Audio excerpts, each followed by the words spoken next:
एक योनि में जाता है। हे खगेंद्र, इस प्रकार कई चिन्ह होते हैं, परंतु इनके अतिरिक्त भी अन्य बहुत से चिन्ह हैं जो अपने अपने कर्मानुसार प्राणियों के शरीर में व्याप्त रहते हैं।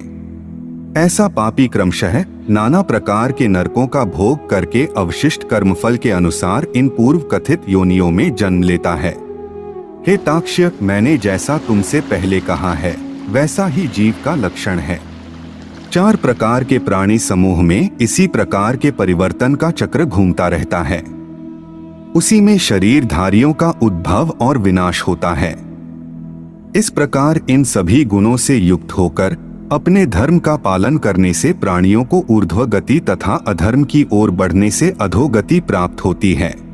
अतः सभी प्राणियों की सद्गति अपने धर्म मार्ग पर चलने से ही होती है।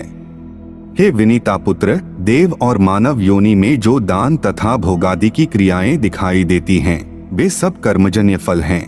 घोर अकर्म से और काम क्रोध के द्वारा अर्जित जो अशुभ पाप कर्म हैं, उनसे नरक प्राप्त होता है तथा वहां से जीव का उद्धार नहीं होता है।